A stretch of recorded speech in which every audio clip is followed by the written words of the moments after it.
Yeah, yeah, yeah, yeah, yeah, yeah, yeah, yeah. I found it on Rhema Radio. Hi everyone, this is Rhema Radio, streaming weekly podcast of faith, culture, music and more. I'm Adeline. Jason here.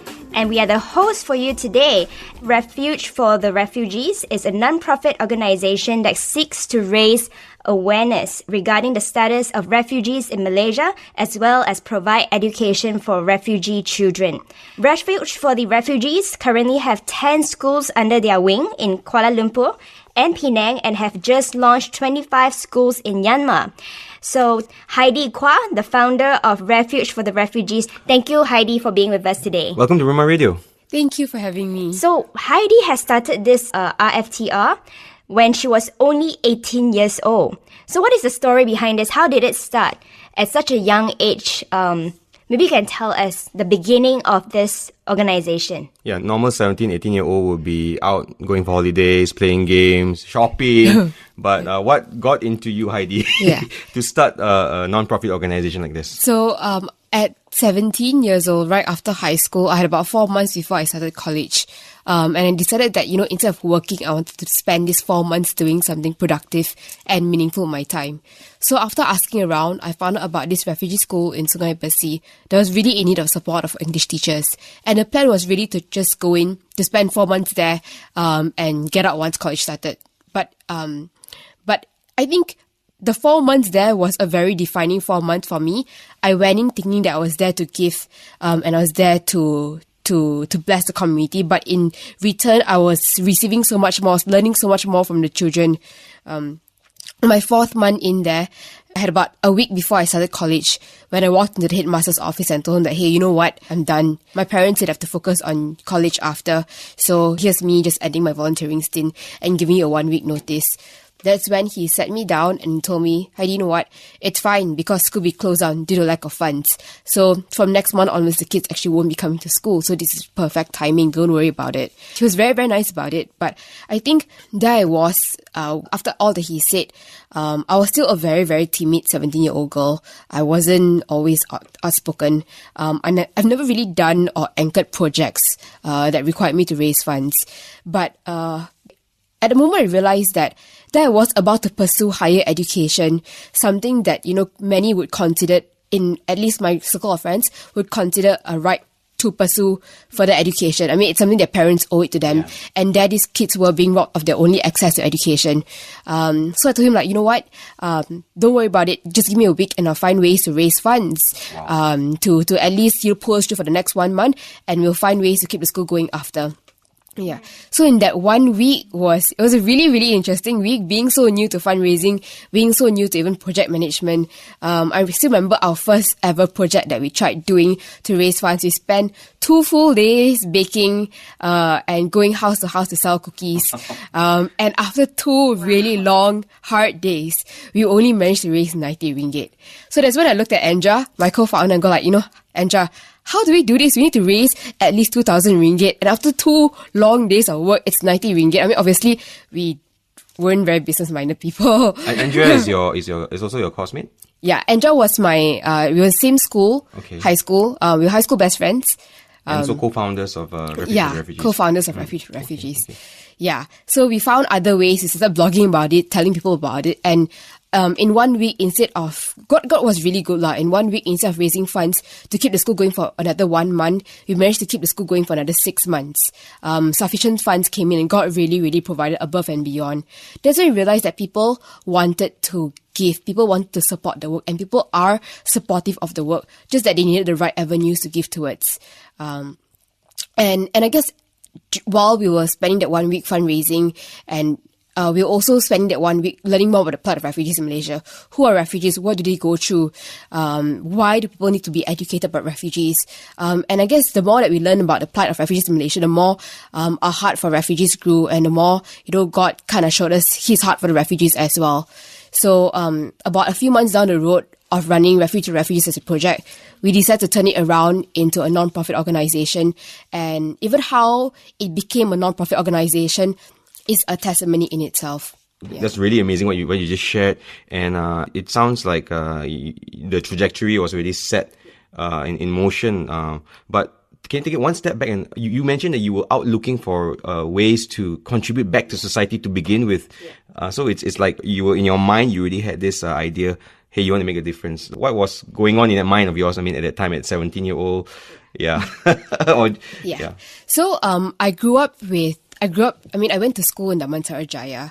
It's a pretty good school. Okay. And I was blessed to have a very good circle of friends that were always very, very driven, very, very passionate.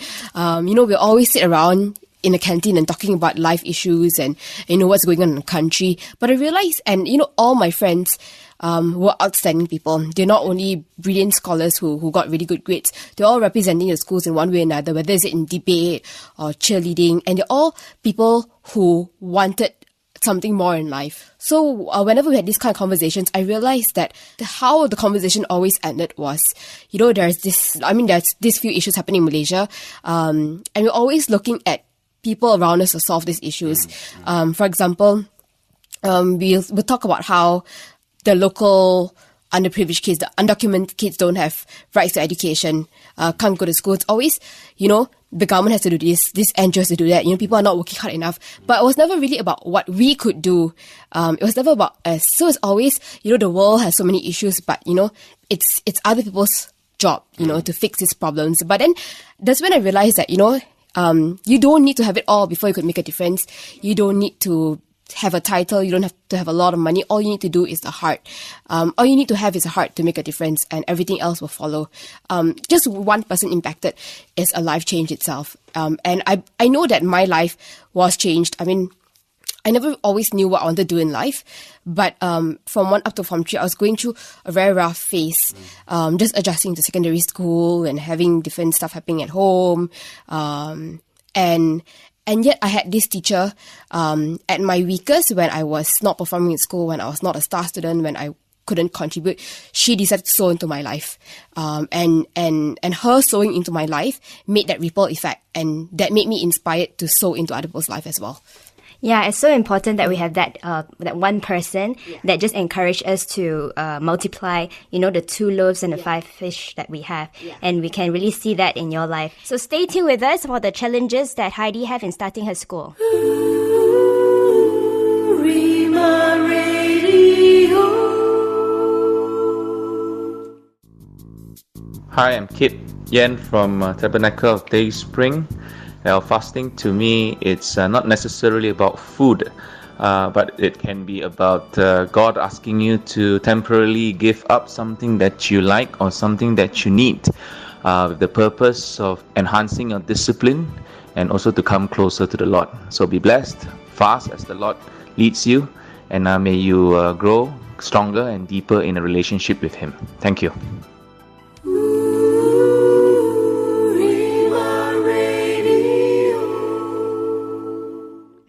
Hi guys, welcome back. We are now with Heidi from Refuge for the Refugees. So Heidi, what are the challenges that you have in starting the school? I think when we first started Refuge for the Refugees as an organization, I think the biggest struggle was not having enough people who believed in the vision of the organization. So I remember going around, telling friends, people that I thought, would cheer us on, saying that, hey, we are starting Refuge for the Refugees, it's what we hope to do. And after we get a lot of remarks like, are you sure you really want to do this? Are you sure you like to commit to this? It's always people doubting what we could do for the community. And for example, I think the first time ever that we came on the papers was when we were 17 years old. And you having come on the papers for the first time, it is exciting. So I remember I was walking in uni. It's like achievement unlocked. Yeah. Definitely. Yeah. So I was walking in uni with that newspaper in hand, and one of my classmates came up to me and he went like, "Hey Heidi, what's that?" And then I go like, "Oh yeah, you kind of papers and this is what we're doing, it's exciting."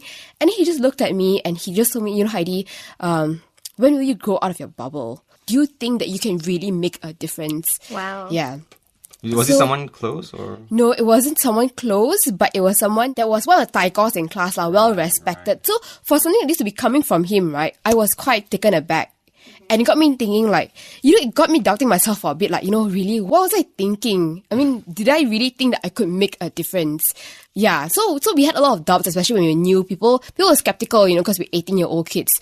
They think that we're just in here for the fun. It's always the question of, even when we wrote into corporations or people to work with us, I think we always kind of got a vibe of like, how long will these kids stay? Yeah. Is it just a short-term fun project thing, or is it something that would be lasting and making a difference? Right. So in the beginning, getting support in the work that we're doing, just because we started at a very young age, was tough. People just felt that, we're doing it for fun.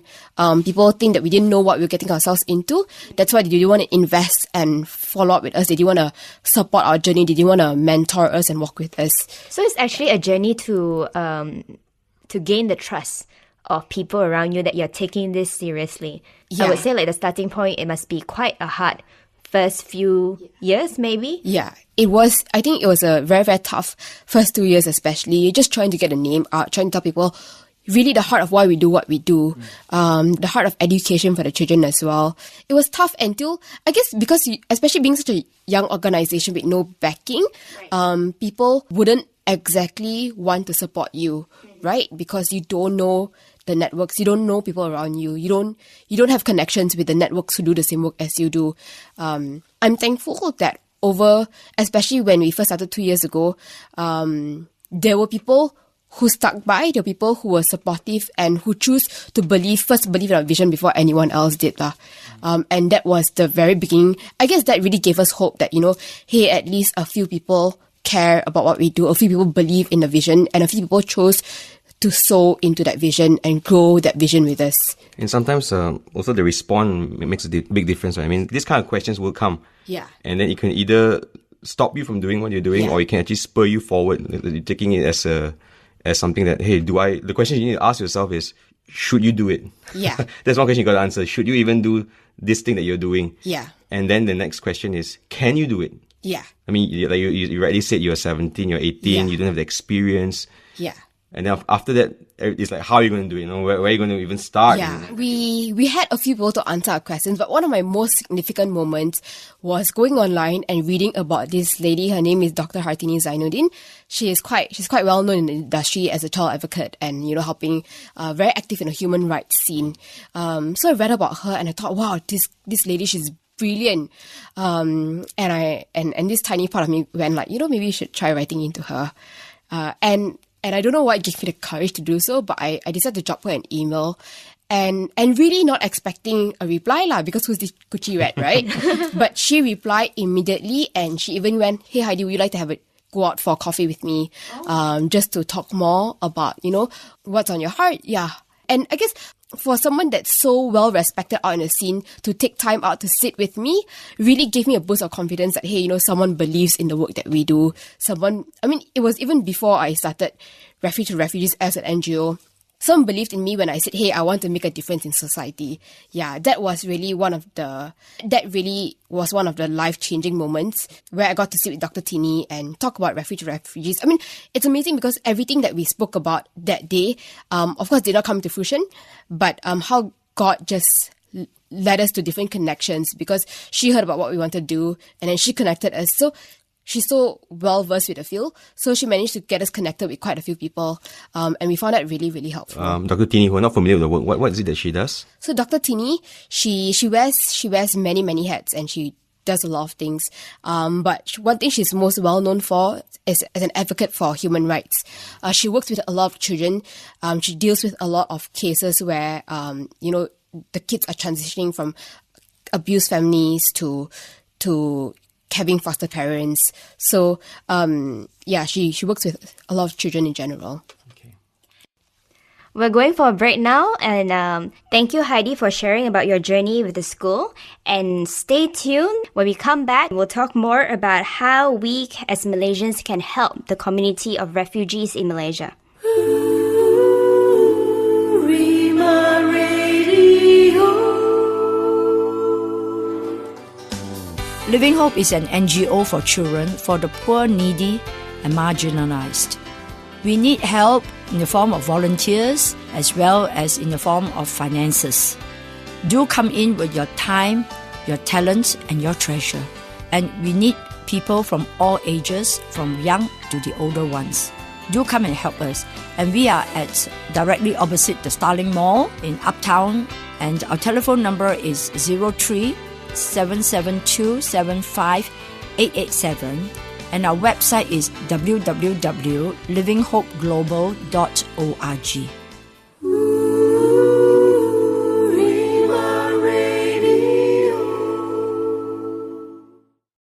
I just want to know how we can actually help as the community for this refugees in Malaysia. Okay, so I think there are several ways you can help to support the community, the refugee community here in Malaysia. The first thing you can always do is give towards causes. I think that is very, very important. I can't stress enough how much support and funds is actually needed to keep the work going. And people always ask us, how do we keep the work going? Because it's a lot of money, constantly expanding to more schools, because you're not just paying salary to teachers, you have to pay for rental, utility bills, and it's a whole chunk of money altogether. So giving always helps. There's always a need out there, and the more funds we have, the more we can support further the work, grow the community, and empower these refugee children. The second way you can also support is to volunteer with refugee organizations. For example, volunteer with us. We have school running from Monday to Fridays, 8 a.m. to 4 p.m. with a 12 to 1 break. And you don't need to spend many hours whenever you come in. It's something as simple as just 2 hours with the kids on a Saturday morning makes a huge difference for the community. So also for volunteers, maybe one of the questions they'll be asking is they're not equipped enough or they don't have the skills to do so. What's the skill level that you're looking at here? So one thing I always tell volunteers is that you really don't need to have the skills to come in to volunteer with us. We're not looking for qualifications. We're not looking for certifications. All we're looking for is to have a heart for the refugee children. One thing that I always talk about when I'm with my volunteers, when I do vision alignment, is the heart and art. So a lot of times when we go in with the heart of something, we may not know exactly how to do things, whether we may not feel that we're completely equipped for the work, but when we have the heart, we are able to last the long run. But if you go in just thinking that, hey, I have the art, I have the skills, of the talent, I have the experience of teaching kids. After a few months in, I'll definitely get burned out because I'm running on my own strength. But I forgot who I heard it from, but one amazing illustration that was drawn out for me when I had a conversation with a partner in the ministry was that he wrote out the word heart and he removed the word art from it. So art is our skills, talents, and knowledge. And the word that remained was he, and he represents God. Oh, wow. So beautiful. Yeah, that was really powerful because and he told me that, Heidi, if God remains, He'll continue giving you the knowledge, the experience. He'll continue giving you the inspiration to reach out to the community. And I believe that always in working with the communities or in anything for the matter, there's no one size that fits all. There's no blueprint, that says this is how when we go into community development work, we don't get a blueprint that tells us how to transform a community. We go in believing that God will lead the way and God will show us what to do. And I think that has been a very real testament to our journey with RFTR. We went in completely not knowing anything at all. I mean, even in registering the organization, we didn't know what was required of us to register an organization. We didn't know the grey areas. We didn't know what we could and could not do. But yet, as we went along with the journey, God really surrounded us with good friends to journey us through, to point us to the right people that could give us advice. And really, when you go into something, just wanting to say, God, use me, He will use you and He will show you how to do things. Yeah, I agree with you wholeheartedly. It starts with the heart. Like the passion has to be the thing that's driving you, because you may not know how to do it, but the heart will lead the way. And then everything else, it becomes details. You make it work, to make it happen. Yeah. And I believe you've been doing that. It's been 4-5 years now? Yeah, fifth year. Fifth year now. And in that time, I'm reading here that you've received awards from a laureate here for Good Awards in 2014, and the DG Wow Most Inspiring Internet for Good Award in 2013, and also the opportunity to share at the Telenor Youth Forum, a year-long program that was done in collaboration with the Nobel Peace Center in NPC. So maybe you can share a bit more about highlights from in your journey for the past 5 years. Yeah, I think God has been very, very good throughout our journey in the past 5 years. He's been opening a lot of doors. I mean, I remember going to this journey and telling God that, I want to learn to live life on the edge with you. So not just do the work, but I think one thing that is very heavy in my heart as well is empowering young people and showing young people that they too can make a difference with what they have. So over the years, God has opened many doors. I mean, we've won quite a few awards. This year, I've actually been... I'm one of the Queen's Young Leaders Award recipient for 2017 as well. Oh, so in June Congrats. this year, I'll be seeing the Queen of England. Yeah. Oh, man. So I'm really, So, and it's not just receiving an award from the Queen. This program actually comes with a 1-year qualification course with Cambridge University on leading change. So it really tells you exactly, I mean, it walks with you through the journey of starting an organization, and surrounds you with very, very good mentors to grow your journey with you. Yeah, I realized that all God really wants us to do is to be faithful to little things, and He'll start opening doors. I think I accepted Christ at 11 years old, so I come from a non-Christian family. I'm still the only believer in my family, and I'm the youngest of 3 siblings as well. So growing up, I was always very, very timid and soft-spoken. Actually, my parents, for the longest time, thought I had speech impairment issues. You don't seem that way, or Heidi, to be it's hard to honest. believe. They thought that, they wanted to send me for speech therapy and classes because they felt that, I just couldn't speak. I mean, I was much, much slower than all my peers. And when I first started speaking, it's always, it was not speaking much. And a lot of times, whenever... I'll just be crying, cry when I'm happy, cry when I'm sad, cry when I'm angry, just forever crying. So I grew up, I grew up the youngest of 3. And because I was the youngest of 3, being the sport last child, I had a lot of my decisions made for me. That's why I didn't really need to have to make my own decisions. I was more of a follower than a leader. And I was just end up agreeing to a lot of things that was ahead of me. But I remember at 10 years old, 1 year before I came to know Christ, I had this vision of me standing on speaking to a large group of people. And that dream just kept recurring throughout the year.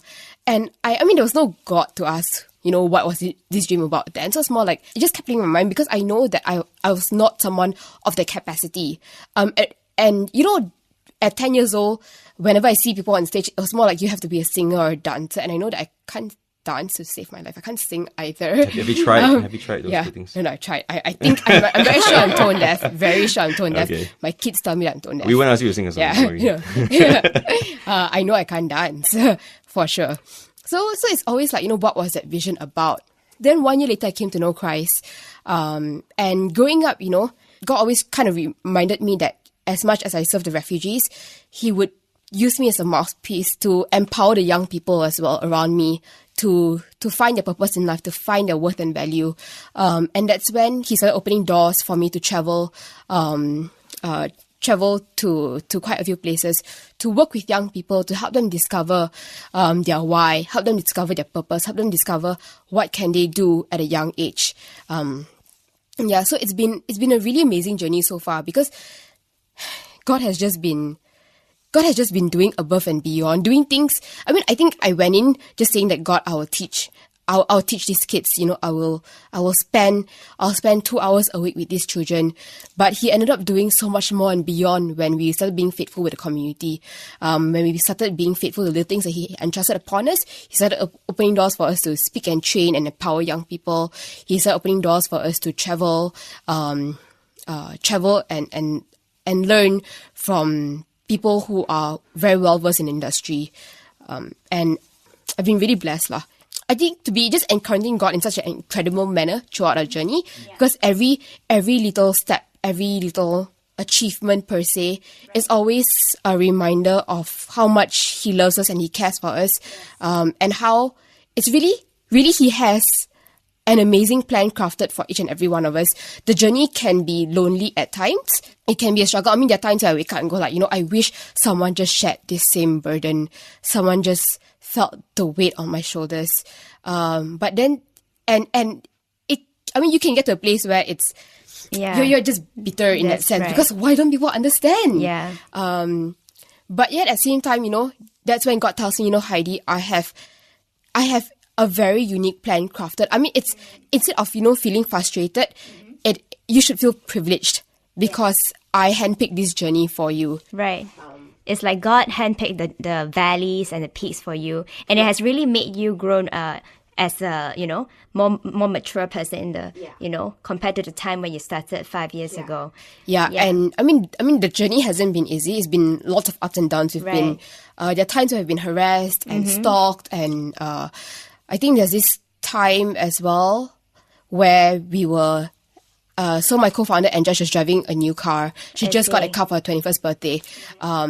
And then we went to help university for something that they were throwing for us. I think they did this whole 3-day musical to raise funds for RFTR. So we went for one of the nights to watch the musical. And when we got into our car, it felt a bit funny. But while we're driving, Andrea just said, okay, it's okay, Heidi, let's just get home first. Let's just get home first. And that's when a car kind of tailgated us and made sure that we stopped. And then we basically had things taken away from us. And it was just such a frustrating journey of, God, why? Yeah, like, why is all this happening? So you were robbed? Yeah, we were robbed, we were harassed. And it happens on a regular, I won't say, thankfully not a super regular basis, but it has happened on quite a few occasions. I think there's this time where I was outside the UNHCR office after a meeting, and from a distance, I heard someone calling my name. So naturally, my natural reaction would be turn around and go like, who's that? Yeah.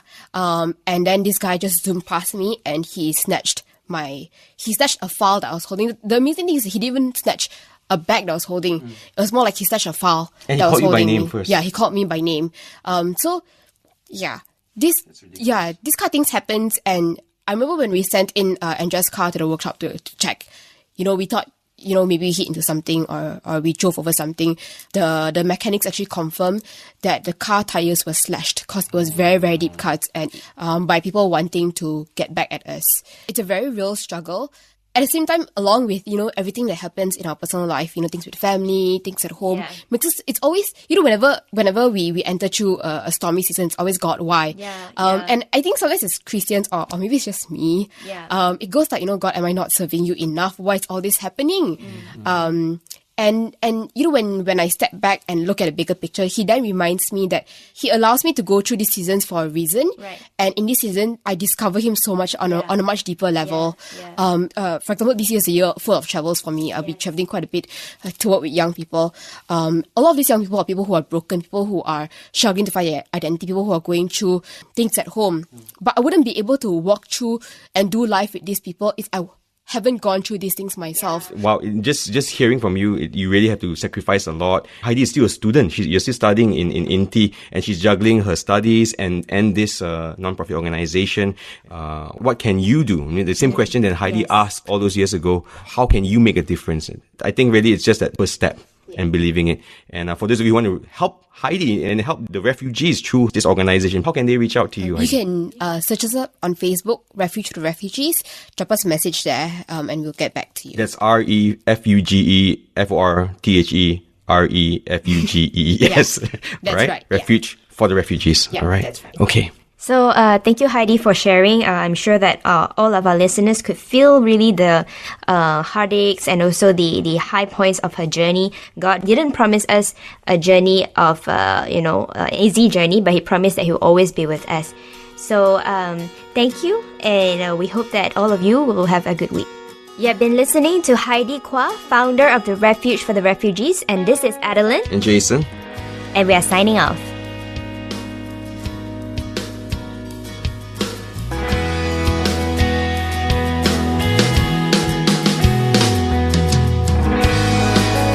Take a step into reality.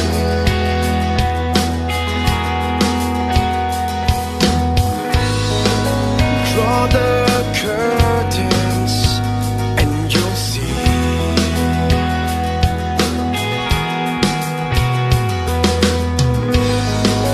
Love is tainted, love is torn apart.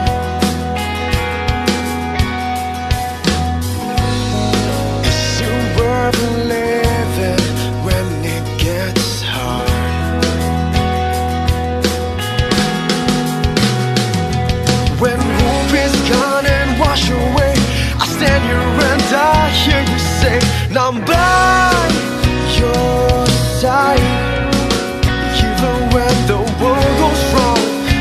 just standing all alone.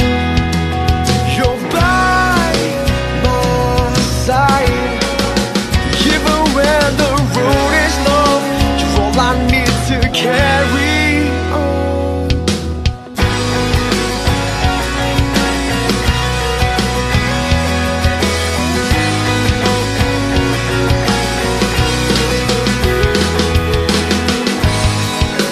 Looking past the mistakes and pain,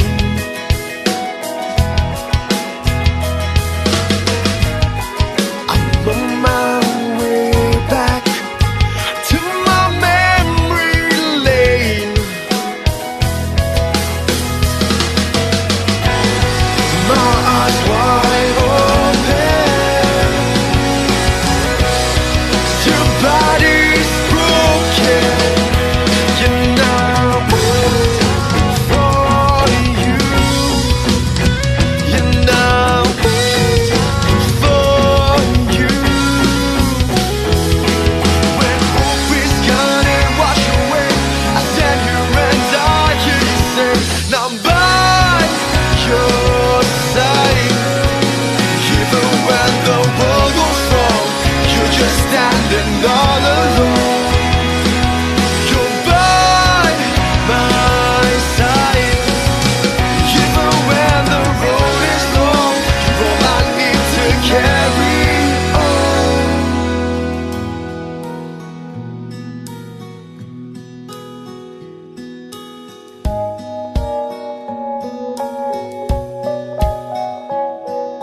Skies may turn from blue to gray, but your love will never fade away. Skies may turn from blue to gray, but your love will never fade away.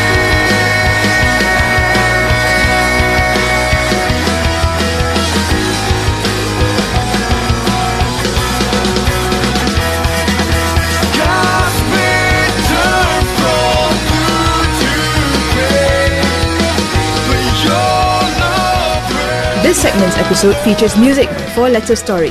Today's episode is edited and mixed by Veronica Ng. We'd love to hear from you, especially if you have a testimony to share. Write to us at hello@rhemarad.io. Don't miss out on the sermon by Pastor Ong Sek Liang at Metro Tabernacle in the next segment.